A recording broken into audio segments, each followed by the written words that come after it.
I need you to be my apostles. I need you to go out and talk about it and say, we owe this to each other. We love each other. Jesus taught us to love one another.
Three men are behind bars right now, arrested in connection to a mass shooting in St. Paul. This is the largest in recent city history.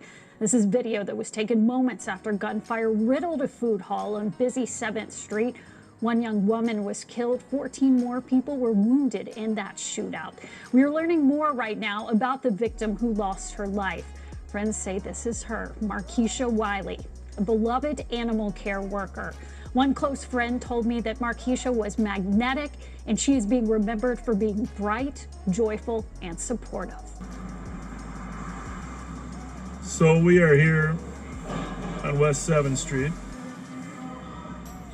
to honor the life of a young lady and remember the other 14 to 15 victims as well.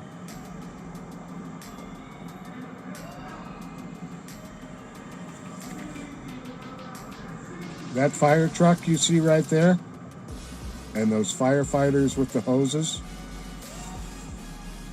they're washing away the blood from the bloodbath that occurred here last night. And when I die, and when I'm dead, dead and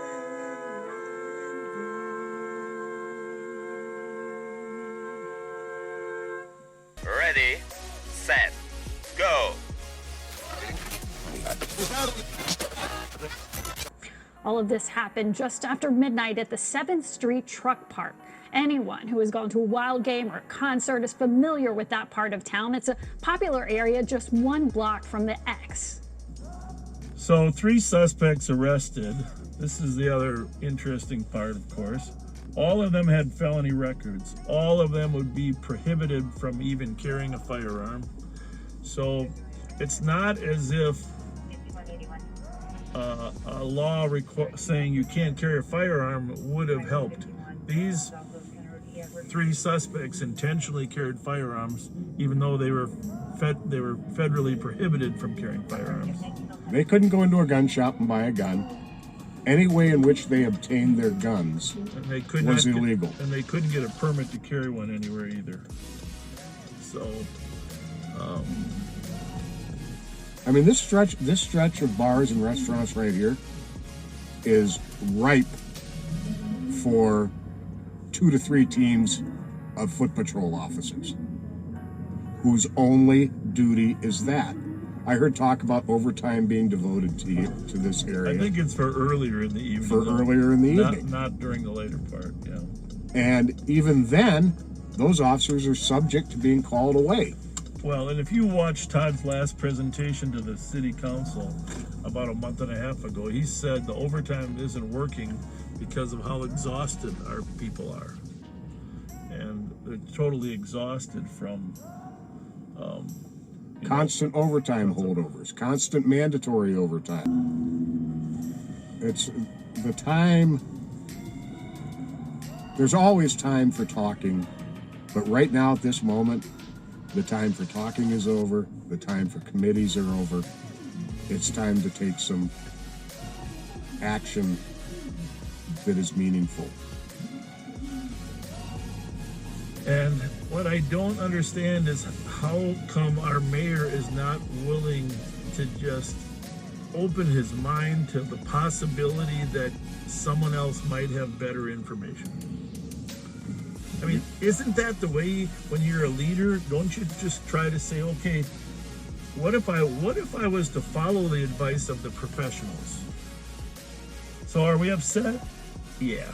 I'm angry. Professionally, we've just finally decided that all the warning signs were here. I told the Minneapolis Police Department 6 months ago that they were at the tipping point. That was right before the shooting in downtown Minneapolis. Several people hit. Well, in St. Paul, we're at the tipping point here. There'll be one child.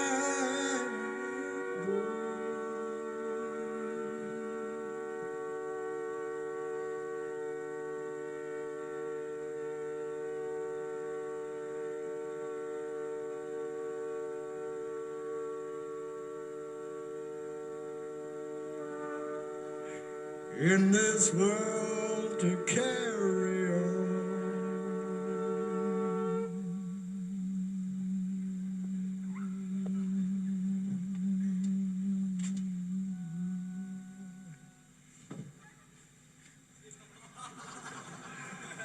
To carry on.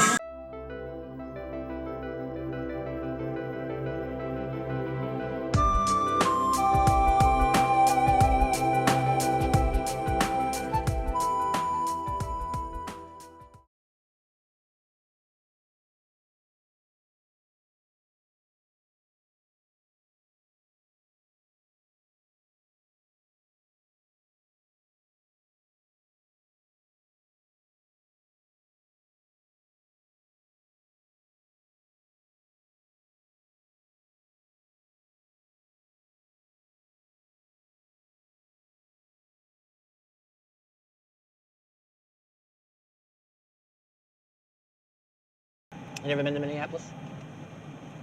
Nope. Take care, fisherman in a box. Yeah.